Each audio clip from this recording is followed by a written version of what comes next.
Okay.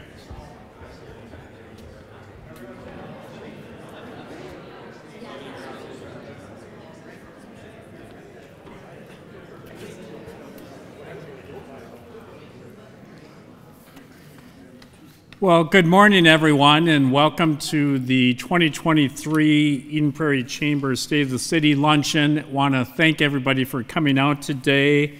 And our program today is a great way to celebrate everything about Eden Prairie. So you'll hear a little bit about the Chamber, some of the things the businesses have going on, some celebrations we have from this past year, items coming up, and then we'll hear directly from School Superintendent Josh Swanson, who will give an update on all the great things going on at our school district. And then Rick Getchow, our city manager, will wrap things up with all the great things the city of Eden Prairie is doing. At this point, I want to thank our sponsors today, Boulevard Wealth Management, Commuter Services, Wings Financial Credit Union, Shields, and Excel Energy for their support. Let's give them a round of applause.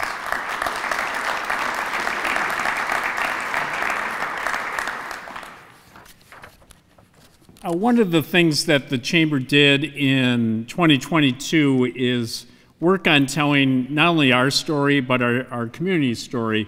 If you follow us on Facebook, you'll see a lot of promotions of our members, because our member story is really our story.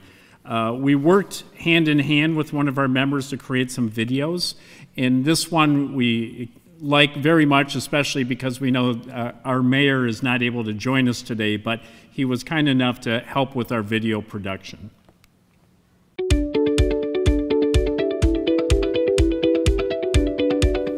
Over the years, Eden Prairie has won many awards as one of the best places to live in the United States of America, and one of the primary reasons for that is our strong, vibrant business community. Some of the great stories we hear from our members is how they've used the Chamber to grow their business, make new connections, find great staff, and be a part of our local community. One of the strengths of Eden Prairie is that we get things done. Things work here. Our partnership between the city and the Chamber of Commerce works so well together for the good of the entire business community.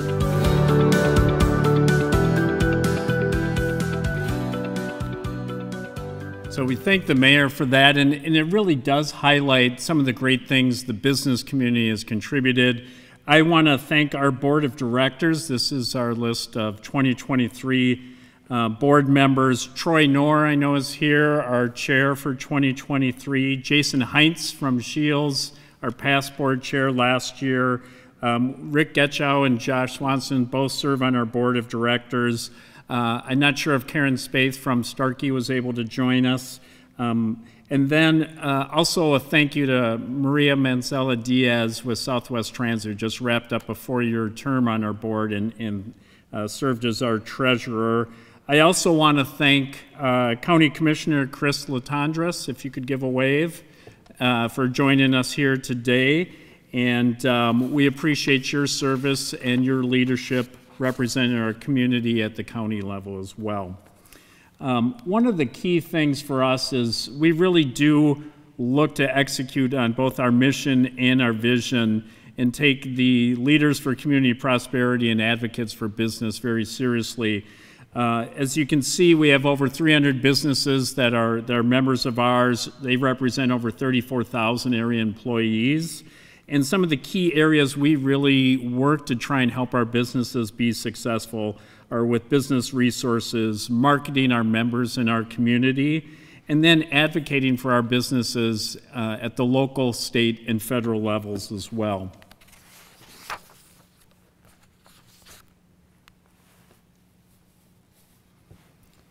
So some of the notable events and things that happened last year, we were the first program to utilize this space to do our State of the City last year.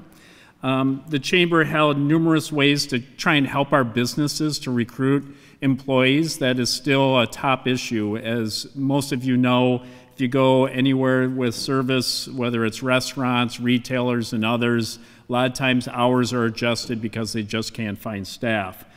So both our job fair at the high school, we partnered with some other community partners on the Make It Manufacturing job fair to try and help our manufacturers find workers.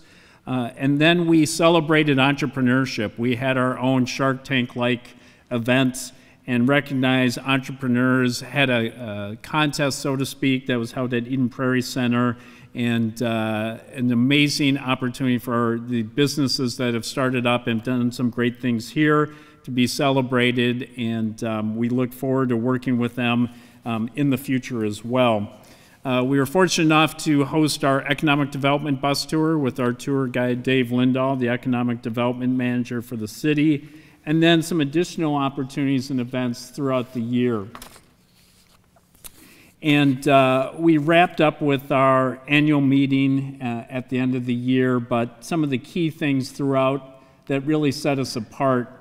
One of the items, State Candidates Forum, as you know, our legislature has about $17 billion surplus that'll be utilized, invested, maybe rebated back, time will tell. But one of the key things was to work with those running for office and to talk about the issues that businesses need and see now and into the future.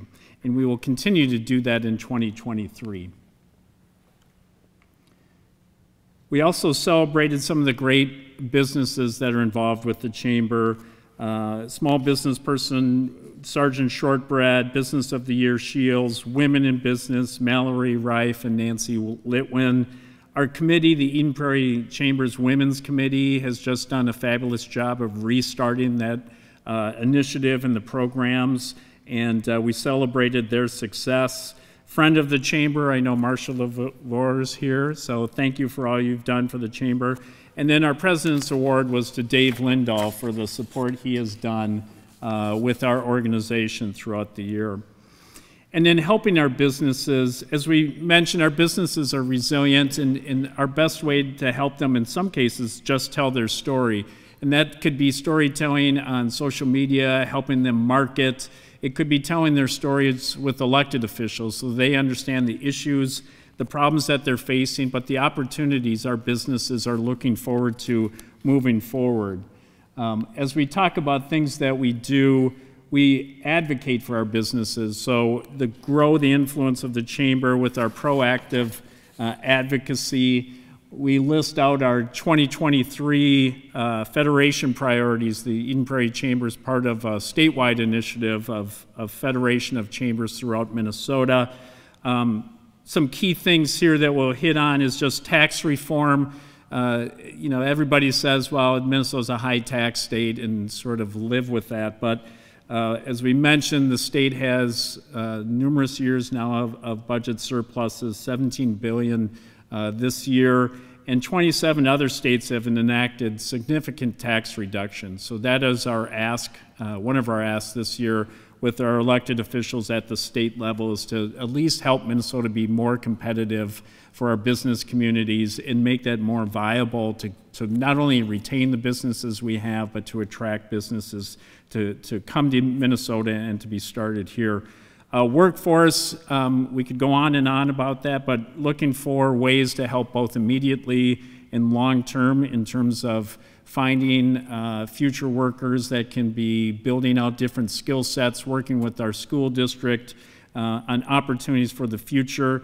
Advanced permitting, you may not hear a lot of this locally, but at the state level, this is a big issue. We heard just a few weeks ago about businesses moving to North Dakota. One, in fact, had 18 months of work on permitting, still had not been approved, so they gave up on Minnesota, $400 million project moving to North Dakota. So those are some of the things that we want to share with our elected officials to help businesses be more successful in Minnesota. And then lastly, the affordability of operating in Minnesota, just not only on taxes, but we also face high costs in housing, child care. There's energy costs and reliability issues tied to going to clean energy that businesses have some concerns with, and that is being discussed this year at the legislature, and items that we'll update our members on. So prosper and help the future prosperity of Marketplace. We'd love to say that we planted this money tree in Eden Prairie and it's growing well. I think Eden Prairie is a community that has done extremely well business-wise, and we want to make sure that we continue to do that. I think one of the things we talk about with our federation partnership is this year they actually were able to put together a couple packages on health insurance costs, and that is directly for our small businesses, 10 employees or less. If you're a member of the Eden Prairie Chamber, you have the opportunity to perhaps get some significant savings on health insurance opportunities, or perhaps a different option that covers a little bit more of what you want. But those are areas that we are looking at and continue to partner on ways to provide value back to our members here. In the news, probably no surprise, I think the biggest ask for months was, when is Asia Mall opening? And if you've been by there, you know it's been hugely successful. I know that they are celebrating Lunar New Year. If you're watching the news this morning, Asia Mall was featured again. They have a shuttle service that'll be going on, as they highlighted, because they are so popular. Great new business concept, multiple businesses at Asia Mall. We also saw a number of other businesses. Crumble Cookies, if you've been there, you know that is very popular as well. Coob's Mediterranean, great food. If you have not tried that, highly recommend it. And some others that we've celebrated coming to town. One of the things that just came out is one of our very own, Bill Austin, the CEO of Starkey, was named a 2022 Minnesota Icon of Business. So we continue to see some great things happening within our community. And I know the next big opening that we get asked about a lot at the Chamber is Chick-fil-A, and that'll be opening next week. And we'll see how we do with car traffic and all those wonderful things that comes with Chick-fil-A opening. In terms of what to expect from the Chamber in the new year, our Home Landscape and Garden Expo coming up in a couple short months. A great way to bring our community together and celebrate and showcase some of our businesses in that home landscape garden arena. We launched a new lunch leadership and development program. We just had the first one of those this week. For members, it is literally $5 to attend. That includes your lunch. Our business speaker that we have lined up, and as we learned yesterday, you can actually have a beer during lunch at Fat Pants as part of that $5. So again, we're looking for ways to help those small businesses grow, be successful, and continue to do great things in Eden Prairie. We are offering an Entrepreneurs Boot Camp coming up in April, and that'll be a great way to help small businesses get new resources, learn new things from area businesses, and help them grow and be successful. And then our Women's Committee, I mentioned earlier, just an unbelievably great job. They already have their calendar halfway done for the year and maybe beyond that now because they are overachievers. But is one of the things we're very proud of it, that this event that we used to have, we brought it back, and we have some great volunteers that are really steering that and making those things happen. And then we have our Twin Cities Young Professionals Summit that we were able to host in person this past year, and we're looking forward to that again this year at Best Buy's corporate headquarters. And then as we look ahead as well, workforce continues to be a major issue, and the Chamber has worked on a number of ways to help with that. We have an HR roundtable series going to help HR professionals discuss those issues. Other things that we have going is we have a Chamber website that has a job board, and as Chamber members go, you can post those jobs free of charge. If you have issues with that, you can let staff know, and we'll work with you on that. Our Future Leaders program, I know we have a couple students here. If you could give a wave. I'm looking right back here. So we continue to help more or less mentor and help some of our students at the Eden Prairie High School gain a leg up on business experience and the things that they do by being involved with the Chamber, and give them real life experience of meeting people, understanding jobs and careers that they could pursue after graduation. The job fair is coming up, so if you're looking to hire high school kids, our job fair is February 28th at Eden Prairie High School. And we typically get about 1,200 or 1,300 high school kids that come through there. So if you're hiring both now or for the summer, it's a great way to find some workers in a very tight labor market. And then our Career Expo is in October with a focus, again, helping our students understand the opportunities that are here in Eden Prairie and hopefully bringing them back to be our future business leaders and community leaders after graduation. We continue offering internships, job shadows, as does our members. We just, someone mentioned to me that they were just up at the high school speaking to an entrepreneur class. Those types of opportunities we continue to look to partner and promote and keep things connected, as we would say, that great opportunities for our students. And then continue to partner on future opportunities as well. So one of the big things for us is a movement from our current CRM to a new system, which will be called Growth Zone. We will fully have the Growth Zone system up and running in April. So for members, what's that mean? It means you'll have a system that's easier to use for posting marketing promotions if you want, posting to our job board, updating your database, anything that you could think of that we try to do for you, this will make that easier and a little more systematically friendly. So look for that to be up and running in April, and you'll see more and more communications from our staff on that. Sneak peek into 2024. We are very pleased to have done some legwork on this, helping the Backcountry Hunters and Anglers Association bring their annual event Rendezvous to Eden Prairie in April of 2024, shooting for a little over 1,000 people that will attend this event. It's a great opportunity to showcase our community, highlight some of the things that we have going, both retailers, restaurants, our parks, other areas that will be utilized by this group. So we're very excited about that. And like I said, more to come. And then this is not everybody, but this is basically a list of organizations we have partnered, worked with throughout this past year and moving into the new year. I give a lot of credit to Kirsten Barrett, who's our relationships and events manager, for really taking some of the visioning things that we want to do for our organization and making it happen in terms of celebrating our businesses and telling their stories. So as I said, this is a good list of the majority of businesses we've worked with, but not an all-encompassing list. And one of the key partnerships that we really have appreciated over the years and have worked hand in hand to build some great opportunities is our school district. And at this time, I want to call up and introduce our school superintendent, Josh Swanson.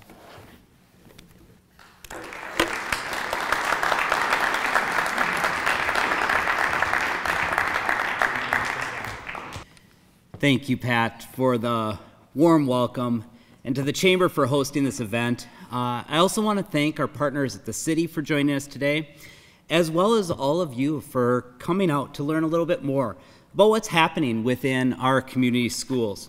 You know, each time I get to speak about our schools, I'm reminded of what an honor it is to serve as the superintendent for Eden Prairie Schools. We are absolutely lucky to thrive on outstanding support from not only our business and city partners, but also from a deeply committed Board of Education, exceptional team of staff and leaders. Could I please ask the Board of Director members who are here in attendance, along with our staff, to just stand right now so you can be recognized.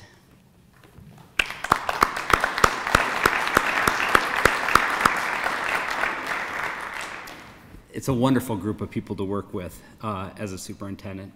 You know, across our schools and our city, countless people are helping us move toward achieving our mission to inspire each of our students every day.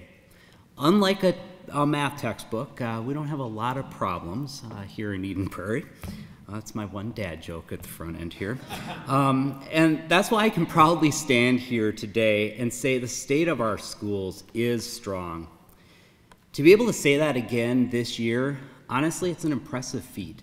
Our district quickly found its footing throughout the pandemic, being one of the first to transition to online learning when we had to, but then to return to in-person learning. We were one of the very few districts to remain open all of last year.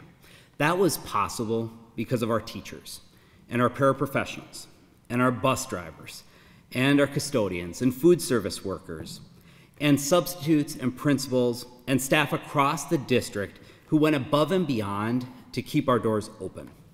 More than once last year, I would come to a building and see our central office staff in hairnets serving lunches. All of our staff continuously show deep dedication to our students and to our families here in the community. You know, that starts with our principals who set the tone for the culture and climate of our schools. Let's take a few minutes to meet the charismatic and committed leaders who serve our students each day.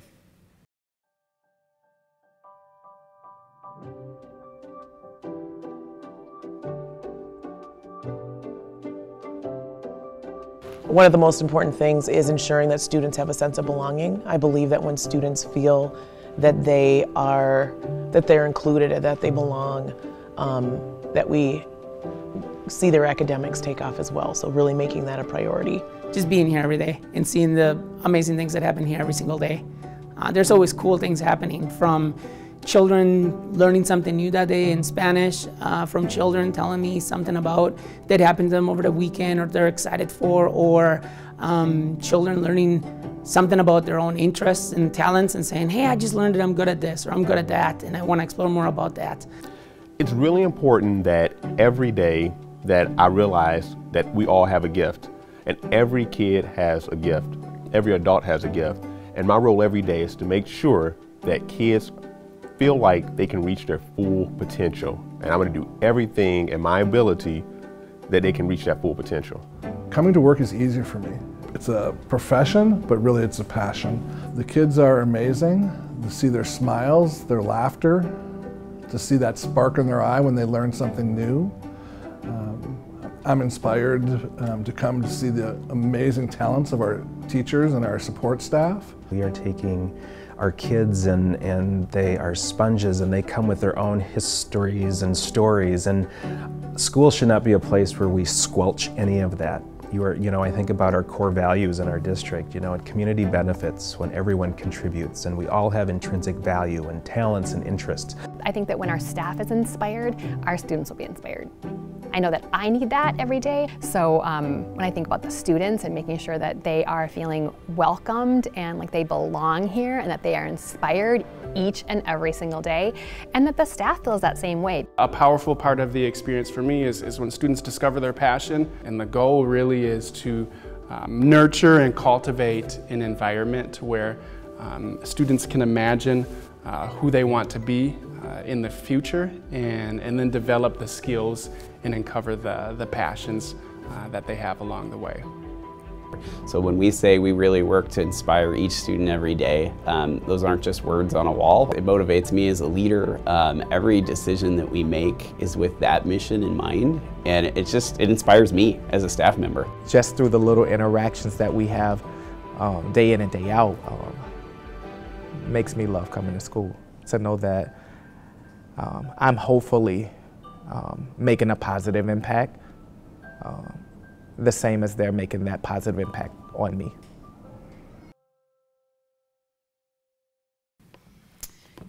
With leaders like this and the efforts of our incredible staff, as we were coming out of the worst of the pandemic, we were confident that we'd done everything possible to support our students and limit that missed learning. This fall, we saw the results of those efforts, and they were better than we could have imagined. If you look at our neighboring districts and others across the state and the nation, we stand out because we didn't see the decreases in elementary reading and math proficiency that others did. But it gets better. Not only did the majority of our students stay on track, we actually saw gains in some areas, such as third grade reading. And these gains were across all demographic groups. In addition, 97% of our students graduated or continued on to additional learning through our Tassel transition program. So while some districts began the school year with catching up to do, we started in a great spot academically. Beyond academics, we also started the school year strong in our enrollment and finances. Our student enrollment is the highest it's been in 7 years, exceeding projections in most grades. EP Online, our fully online K-12 school, continues to grow and serve more students across the state and the world. Yes, you heard that right. We have families outside of Minnesota paying tuition to attend EP Online because of the exceptional quality of the program, and we expect this trend to continue. This has contributed to our strong financial position. However, we're also in a good place because of the leadership, foresight, and prudence of our finance team. We have made cost reductions, found efficiencies by generating more than 85% of our energy from solar power, begun converting our lights to cost-saving LEDs, and strategically invested our resources with great returns.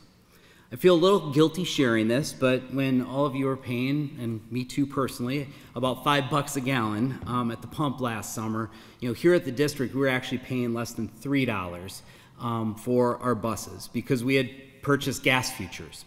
And that's great news for you as taxpayers, but it's even better news for our staff and our students as those savings get reinvested to provide a top-notch educational experience. I also want to take a moment here to acknowledge all of you and the voters of Eden Prairie who supported both of our referendum questions this fall. Because of this investment, we're able to promise another 5 years of financial stability for the district while maintaining our low class sizes and the excellent academic options available to Eden Prairie School students. So thank you. You have our promise to continue to be really good stewards of those public resources. The key takeaway from all of this is a strong foundation has been laid. The question is now, where do we go from here? After years of hard work to get to this point, we're really ready to take off. And that's why the theme for this year, for 2023, is going to be Inspired to Soar. Over the next few minutes, I'm going to lay out what this looks like as we continue working toward our mission of inspiring each student every day. To get things started, I wanted to play a short video of our all-staff kickoff event from this fall, which captures some of the excitement and the energy our staff bring to our students.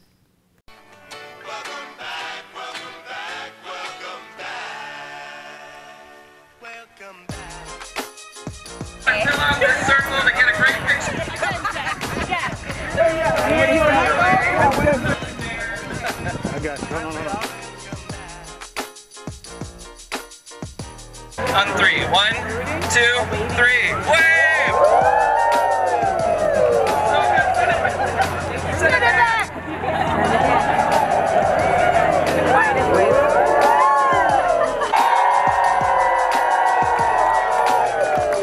Amazing, thank you all so much. You can feel the excitement, right? It was such a fun day to have everybody reconvened after a couple of years of not being able to do that. And I actually have to give a little credit here to my dad as well. He was actually our drone pilot for the day. He works for cheap, although he stopped filming before I started crowd surfing there at the end. But on a serious note, that energy is the enthusiasm each of our teachers take into their classrooms every day, that our drivers show on their buses, that all of our staff bring to their work.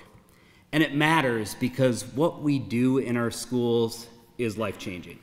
We do a lot to intentionally prepare our students for their future, to give them opportunities to find and pursue their passions. I'm going to talk about that in a moment, but first I want to step back and ground us in what each truly means and how the chance to try something new can alter the trajectory of a student's life in ways we can hardly imagine.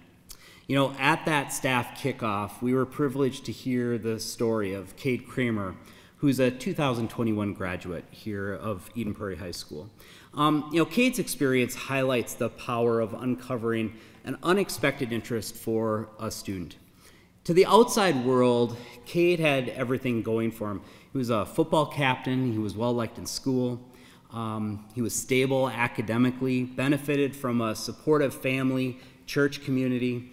In recounting his story to our staff, Cade said that anyone would have guessed he was doing really well. However, internally, he was struggling. Anxiety he had been able to mask and manage began to take over. Cade described it as consuming his mind and taking his peace, and said it became so severe that stepping outside of his house felt like a war zone. According to Cade, his struggle with anxiety escalated into a battle with depression. From there, things got worse. Cade recounted a harrowing experience of coming home one night with a panic attack, so severe that it left him catatonic on the floor. It felt like the world was closing in on him without any escape. And as he lay there crying and struggling to breathe, he looked over and saw the paint set from an art class he had taken at school in the fall. He shared something within him mustered the strength and courage to reach out and grab a brush, and he began to paint. He felt his anxiety start to subside, and his mind began to quiet. And from that moment, he began to immerse himself in his art. To hear Cade describe this experience, well, I can tell you it left me with goosebumps at the kickoff. After graduating, Cade headed off to the University of Minnesota Duluth on a football scholarship. However, he soon realized and shared that the game no longer carried the love and joy that it once did for him, and he withdrew and began painting full-time. Cade actually now runs an art shop called Speak Up Art to raise awareness about mental health struggles and encourage everyone to speak up and advocate for their mental health. In his own words, Cade says, "Painting has become my ultimate passion and an escape from all of the chaos in my mind. Painting has become an outlet for me that has provided so much peace. Whatever goes into my head goes onto the canvas, which can be seen through my unique abstract pieces. Ever since last year, painting has brought me what I've always wanted, which is peace." It's powerful stuff. A life changed because of an elective high school art class. Someone's future reshaped, arguably even saved, because of a chance to step outside of the things they knew. As I said before, we do a lot of work to create opportunities like this for our students. Our staff do this each and every day. We do it in partnership with students, inviting them to tell us about what their learning can and should look like. We do it with partners with our businesses, talking with them about what their needs and finding ways to incorporate those essential skills into our curriculum. And we do it in partnership with our staff and families and community, all of whom help students learn and grow both inside and outside of the classroom. None of this happens by accident. It's a result of very intentional and collaborative efforts by our staff, students, and families. I'm incredibly proud of the work that takes place and the strong support from our community. It's shared, it's in shared purpose and rooted in our mission of inspiring each student every day. That's the core of what we do. And it's because of a strong strategic plan guiding our work and demanding real outcomes that this occurs. The current Eden Prairie School Strategic Plan was actually built in partnership with our community back in 2018, and it's going to continue through the end of this school year. As we look to the end of this 5-year plan and to celebrate our successes, we're also preparing for what the next 5 years will look like. Over the next several months, we're hoping our Eden Prairie community will join us in charting that path forward through an updated strategic plan. This plan will remain rooted in our current mission and our core values, but will be updated to guide our work for the next 5 years and provide clarity throughout the organization. Throughout the process, we'll involve members of our community by listening to your ideas, incorporating feedback, and sharing what we learn. You should begin to see invites for some World Cafes and conversations that are going to start even in the next couple of weeks. And we hope you'll prioritize attending and making your voice heard. Our new strategic plan will be an important foundation for a new concept we're excited to share that I believe is going to really enhance our mission and help us soar. We call it the Inspired Journey. We believe our duty is to prepare each of our students to take an inspired journey throughout their time with us, from pre-K through graduation. While we have common hopes for our learners, such as achieving graduation and learning to demonstrate our 4 C's of collaboration, critical thinking, creativity, and communication, we want their learning path to be personalized and their needs and interests to be met. And in their backpack, we hope to provide the tools and resources they'll need to take that inspired journey. Our idea of an inspired journey is comprised of 3 parts: discovery, exploration, and pursuit. While we will work to make sure all students experience each of these things throughout their learning, we also recognize there are times where one area will have a greater focus. In the discovery phase, we aim to help students uncover their unique interests, passions, and talents. To make that possible, we provide a wide range of learning experiences and opportunities that allow students to explore different subjects, activities, and possible careers. This includes project-based learning experiences and extracurricular opportunities. In the exploration phase, we help students dive deeper into their interests and talents. This includes opportunities for middle school students to participate in specialized programs and classes, such as the exploration classes in our 5 pathways. In the pursuit phase, we empower students to pursue their passions to the fullest. This includes creating opportunities to take our pathways courses, complete a capstone, and earn industry credentials or college credit. We also support students as they apply to college or pursue career training. As we build out our pathways and capstones over the next few years, we will be asking our community partners to join us in enhancing learning for students through mentoring, networking, job shadowing, and more. By putting students on a comprehensive and tailored inspired journey, we can open doors of opportunity to help them unlock their potential and contribute purposefully to our ever-changing world. So as I said earlier, the state of our schools is strong, and we are inspired to soar. To underscore those points, I want to play a short video of some of our high school students talking about their hopes and dreams for this year and what makes Eden Prairie Schools a unique and wonderful place.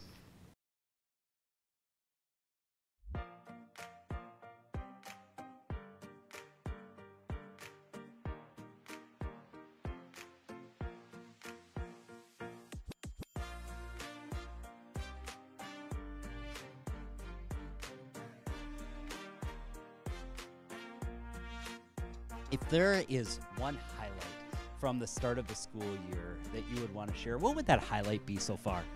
My highlight has definitely either been like Senior Sunrise. That was a really cool way to start off the year. In addition to that, Connect 9 Day, which was our freshman orientation. That was a lot of fun to help out with. If you had a dream or goal for the 22-23 school year, what would that be? Definitely to graduate, win a state championship, and then just have a fun year and try to make somebody's year a little better. Probably seeing like all of the people that I saw last year and just how they've grown, their new styles, the new people they hang out with. It's just interesting. What clubs or activities are you in? So it's Equity Council, Student Council, NHS, and I'm Vice President of Latino Club. Oh my gosh, you're busy. Yeah. That's awesome. You know, if you had one like dream or goal for this 22-23 school year, what would that be? Probably to achieve all my goals academically, because I know that by staying focused in school and getting my work done, it'll just help me for my next like level in college. So just like getting ready for college. Getting A's. Okay, that's a good dream. It shouldn't be a dream. That should be a totally doable thing, shouldn't it? You know, if you were able to share one thing with our parents or community here about Eden Prairie High School, what would you want our parents or community to know about Eden Prairie here? It would definitely be like, there's a place for everyone. Like, I was terrified to be involved in the beginning of like sophomore year and stuff, but like when I got into like the groove of like joining clubs, like I found like there's honestly a place for everyone, and everyone's very like kind and inclusive, and like there's so much for you to be able to do in Eden Prairie High School. The high school is just a super inclusive place, and it's just a big community, so it's like a great place for kids to go. I feel like it's a pretty inclusive school. Everybody gets to be in some sort of group, whether it's something with sports or something like that. Just everybody gets included, and I feel like just about everything. The school looks big on the outside, but it feels a lot smaller and more personal on the inside. It's a great school. It might look like it's very big, like I said before, but small, nice people here. A lot of students are kind. There's definitely something here for everybody.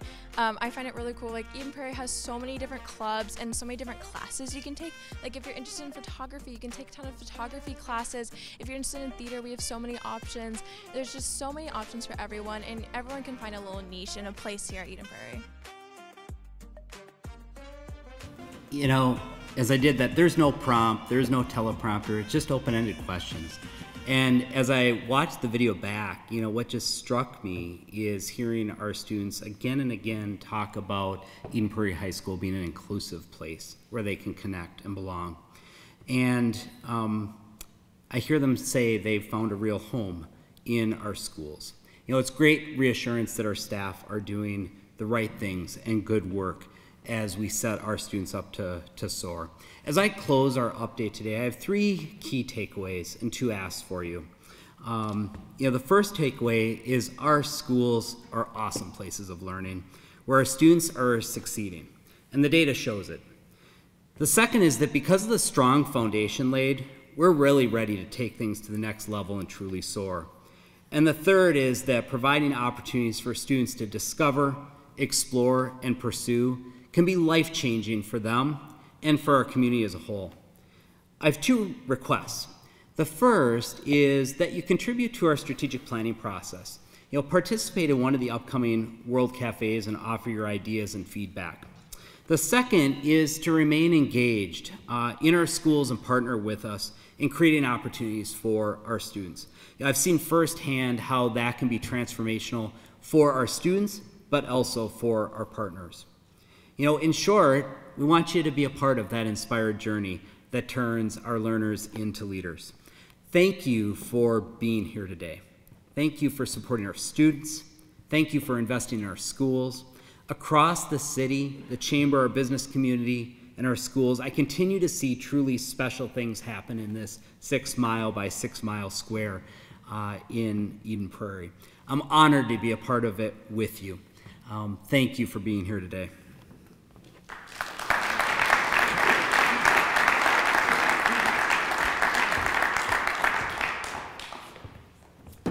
I'm Rick Getchell. I am your city manager.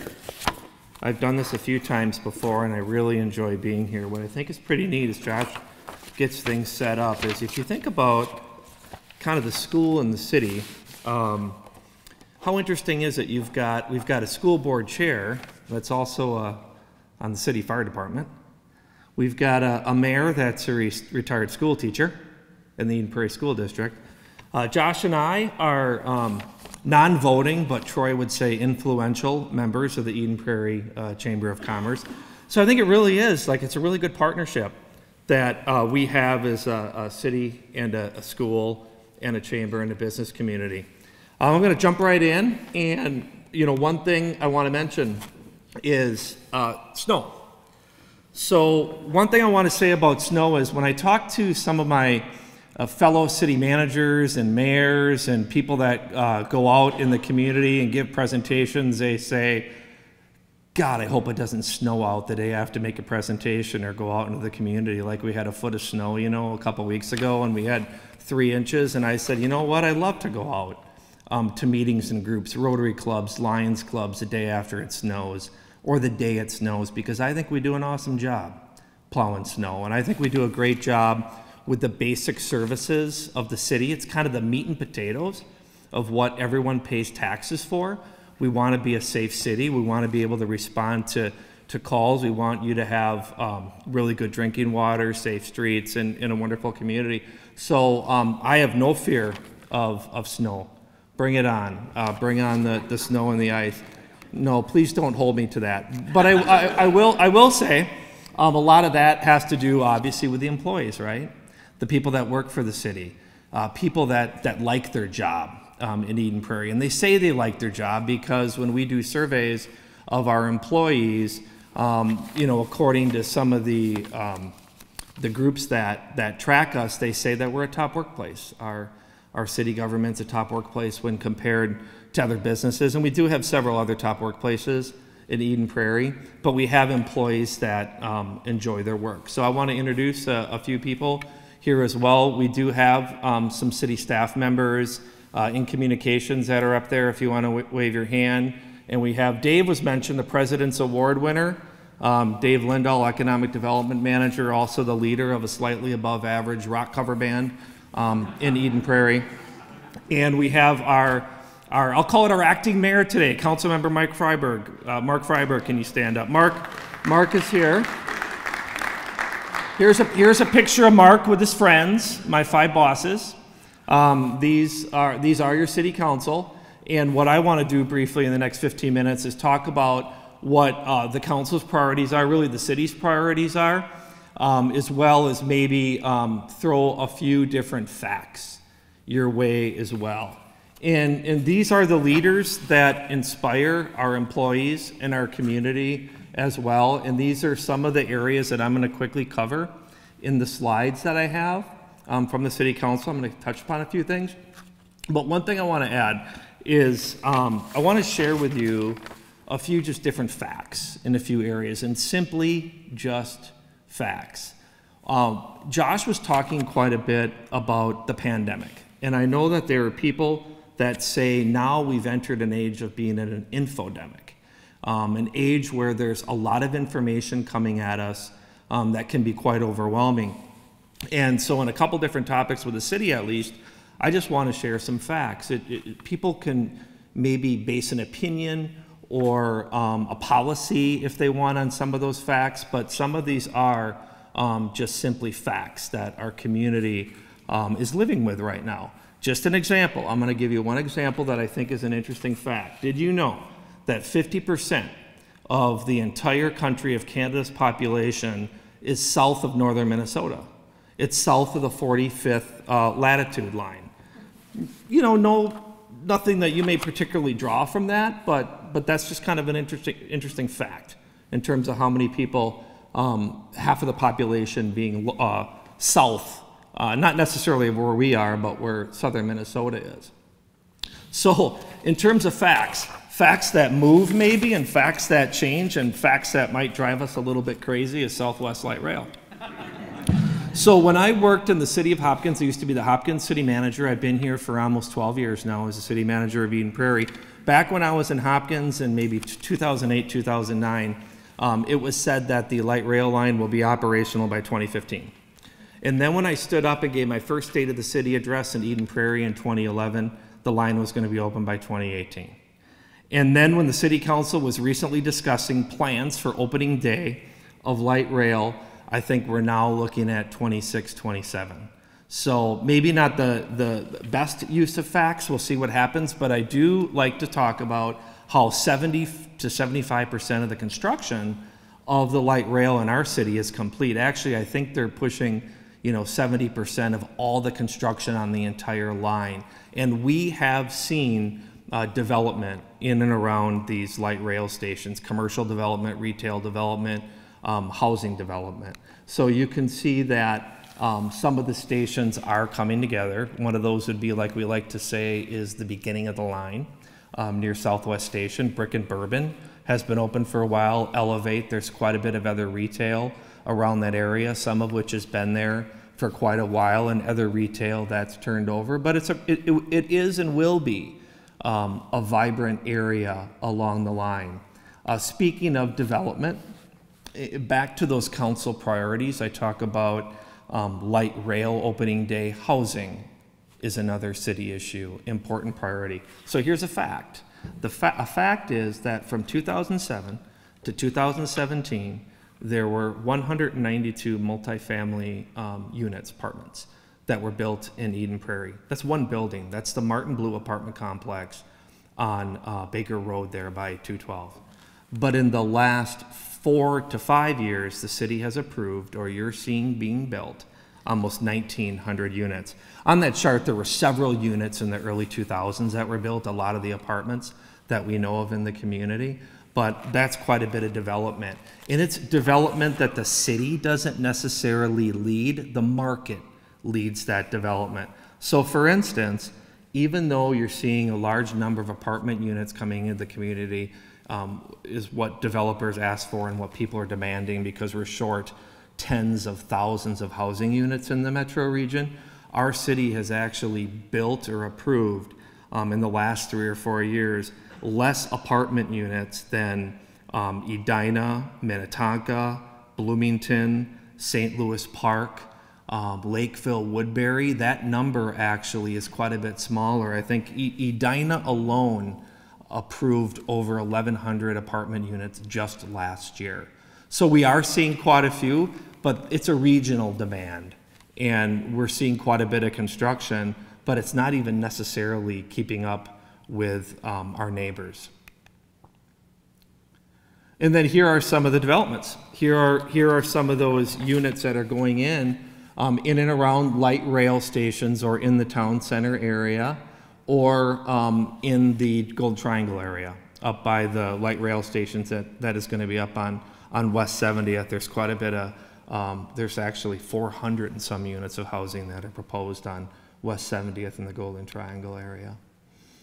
And then housing obviously isn't just about the construction of housing, it's the maintenance of affordable housing, providing the tools that people need to stay in their home and live in their home. And so this is what I call kind of like the word soup acronym slide. There's a lot of acronyms: NOAA, CDBG, TIF, CLT. I won't explain all of that, but a lot of that has to do with, we have many different programs with millions of dollars that we receive from the state and federal government, and some of our dollars to provide loans for first-time home buyers, loans for people to rehab their house, dollars to keep the housing stock in Eden Prairie that we have affordable, stay affordable, and not be purchased and bulldozed and something larger built. So a lot of these slides, maybe aside from the transit-oriented development, has in the tax increment financing, has to do with single-family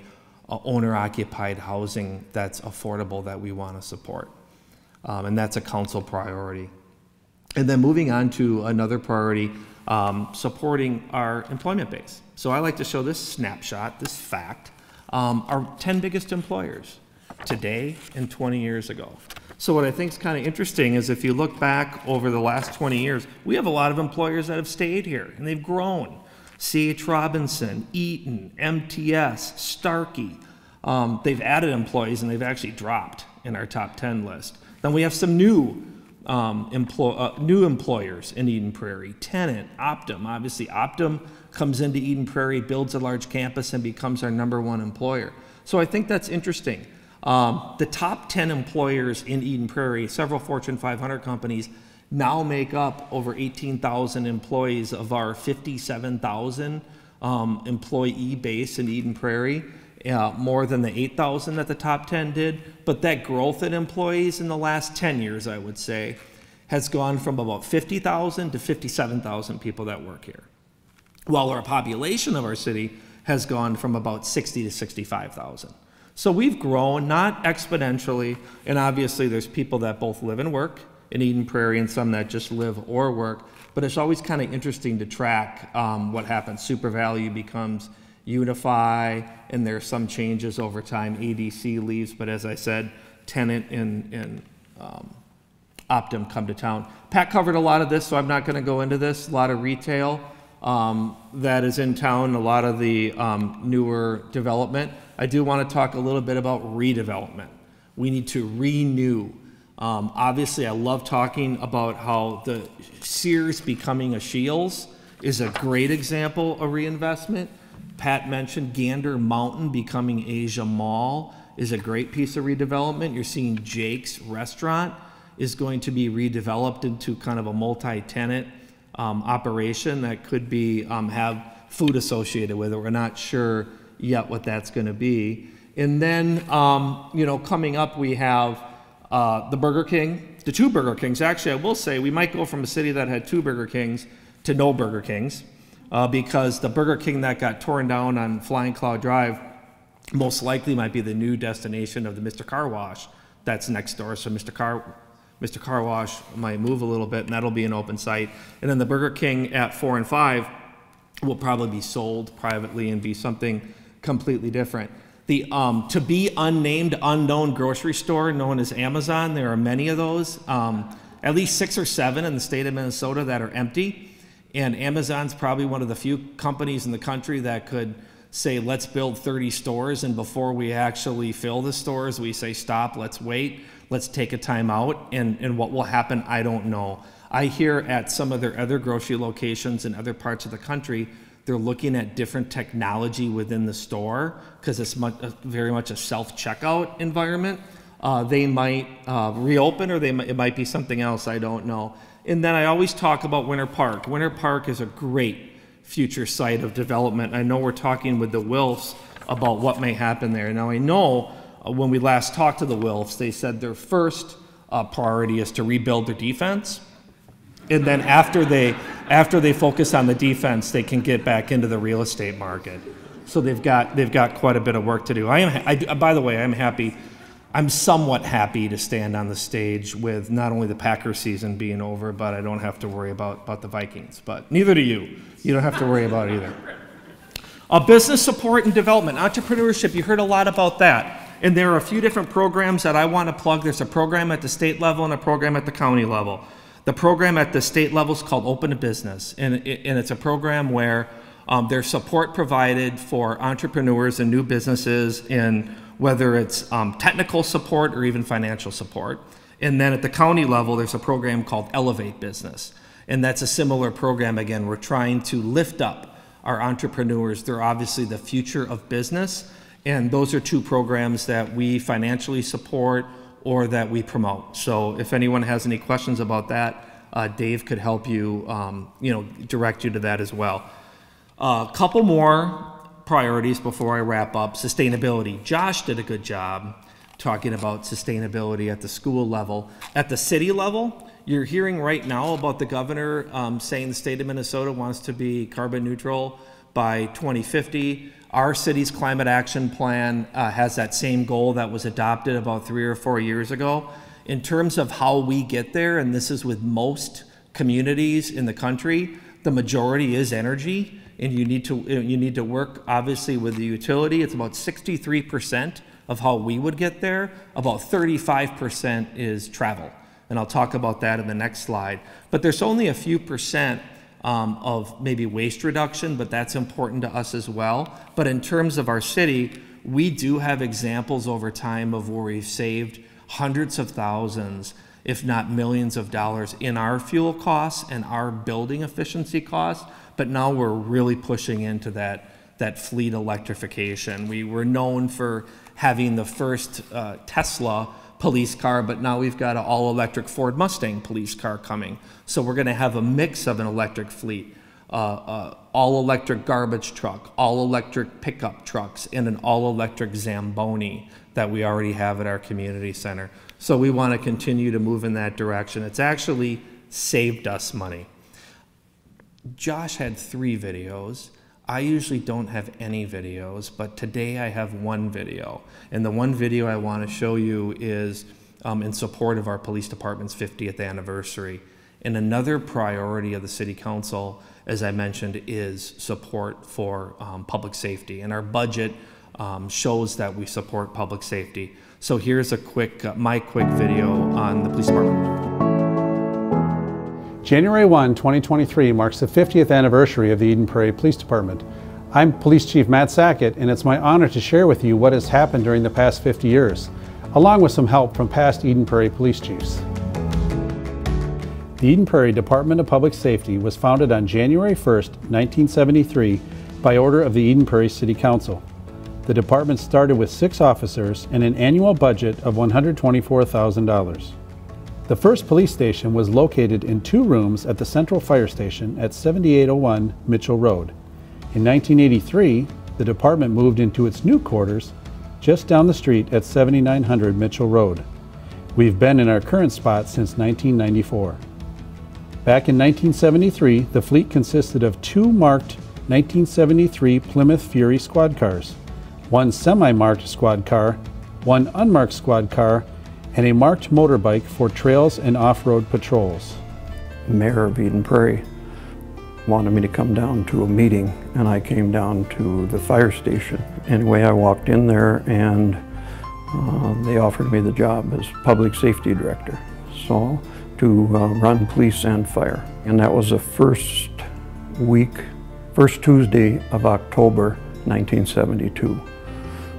And so I had to start the police department at that point and be ready to go New Year's Eve at midnight. The department started adding programs several months after it was formed. The first 13 reserve officers began their training in May of 1973. Later that year, the Crime Prevention Commission held its first meeting. Faced with serving a community that was rapidly growing and changing, the police department found that it needed to change and adapt just as rapidly. Listening to and addressing the needs of the community became a top priority and still is today. When I started with the police department, there were about 7,000 people in the city. And, you know, it was almost like you could walk door to door and meet people, you know. But it grew quite rapidly after that, and I think that was just the beauty of the job, was seeing the change and how well the city evolved through that change. We evolved not only as the size of an organization, we grew. We had to hire good people. We didn't have to hire people that had all the greatest skills technically. We can teach that. But we had to hire good people, and they had to have great interpersonal skills. And the one thing that was such a blessing for me during my time there was we had great people, and we still have great people there. We created and fostered and maintained an atmosphere where we could have fun inside the house, and we could work hard when we were called upon.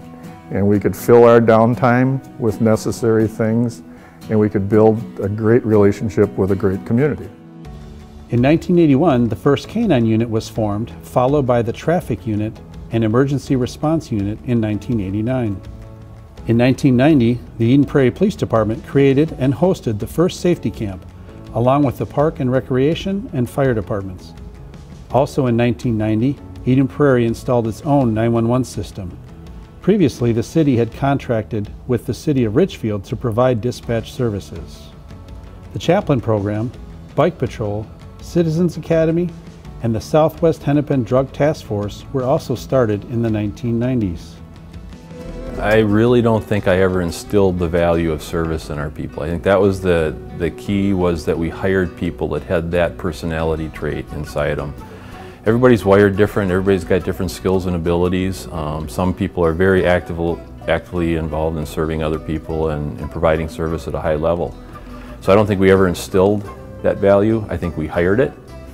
And they go that extra mile, they do that extra thing, and they're not doing it for the credit, they're not doing it for the letter, they're not doing it because the cameras are there, they're doing it because it's the right thing to do. The reputation is still very positive. I hear that. In 2005, the City of Eden Prairie underwent a rebranding process, and the police department's patch changed for the first time since the department's founding. During the 2000s, many new programs were created, including the Domestic Abuse Response Team, the Speakers Bureau, Crisis Negotiations Unit, Crime Tech Unit, Mental Health Team, and the Juvenile Diversion Program. I think every chief Eden Prairie has had a sort of a signature or something they wanted to do with the organization. I think Jack started it out on a good foundation, and that's what he did.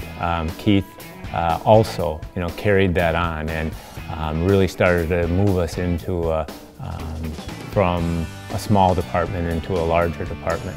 And that was carried on by Chief Clark, who really orchestrated us going from a smaller organization to a large, more professional organization. Our capabilities under his tenure just exploded. And Chief Carlson sort of took on the succession plan. He started to look ahead and make sure that the right people were in the right place to take over and continue the things we do. Jim Demand served as police chief from 2016 to 2018. During that time, Chief Demand thoughtfully guided the department through a period of change that included multiple retirements. He also spearheaded an effort to combat opioid addiction in Eden Prairie. Greg Weber was the chief from 2018 to 2021, where he oversaw extraordinary challenges that included the COVID-19 pandemic and local civil unrest. The Unmanned Aerial Systems, or drone team, was formed in 2020 to help locate missing and endangered people, find fleeing suspects, and support investigative functions. In 2022, the department expanded its community outreach through a community liaison officer, a position that combines investigative duties with community liaison work, including the Eden Prairie's senior community. In addition, the department worked with Hennepin County to embed a full-time social worker in the department to assist with calls when a person is in mental crisis. Throughout the department's 50-year history, we have held strong to the commitment of providing the highest level of service to our community. That dedication to service impacts everything we do, from hiring, developing programs, communicating with our residents, and purchasing vehicles and equipment.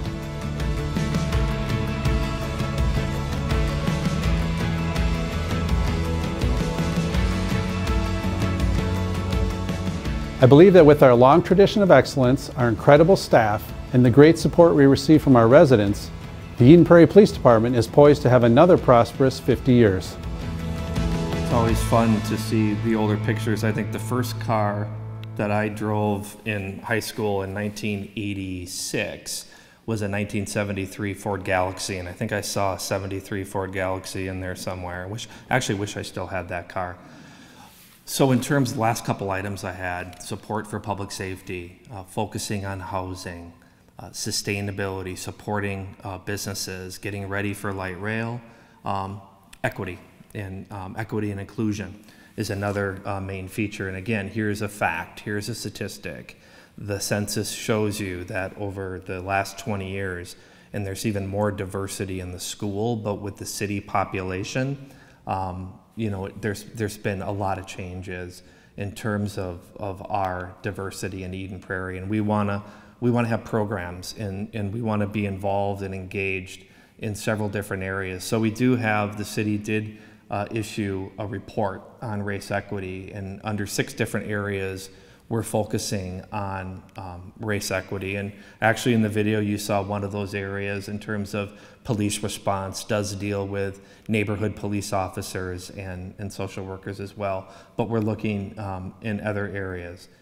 And then finally, community engagement. We're known as a community nationally that has some of the highest rated trails, parks, water features, environmental features, natural resources features, when we're surveyed and rated of other similar sized cities throughout the entire United States. And that's something we're going to continue to focus on. So we always have a new park building that we're working on. Round Lake is going to be this year's, after having done Starring Lake. But there's at least a half a dozen other park projects going on. And then finally, what you pay for all of this. I like to say that we've had a pretty good value proposition for quite a while.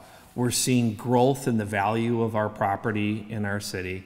And just over this on the right side, this is the proposed tax increases of the cities around us for 2023. And compared to most of our neighboring cities, we have one of the lowest, or did, because it's already approved, tax increases or tax bills of our neighbors, and we still think we're delivering a really high level quality of service. So hopefully getting a good value for that.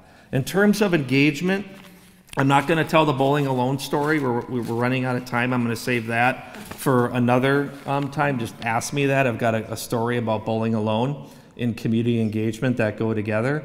It's a kind of a sociological study. But I want to say, wrapping up, that there are a lot of ways that you can become connected to the city, whether it's on, you know, Facebook, Twitter, a couple different Facebook pages. So at a minimum, if you have not gone to the city website and just entered in your email address, you can do that. You can be one of 63,000 people that find out about the Lunar New Year Community Center event, Zumba event that we have there today, or what may be happening with the police and fire department, or when the next community event is.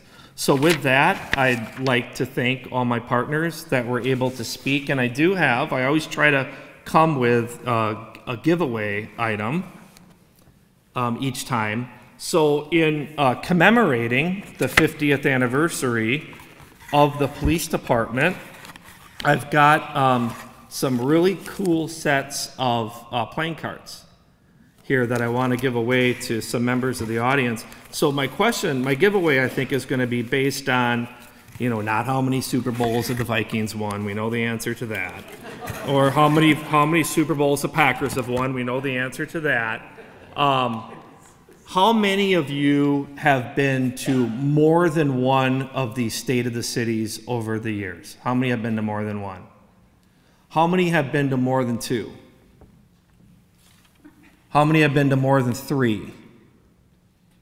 Okay, now everyone who works for the city or the school, put your hand down. How many people do I have left? I think I see like 10 out there. Okay, come on up and get your playing cards for being a devoted, dedicated State of the City follower. Thank you.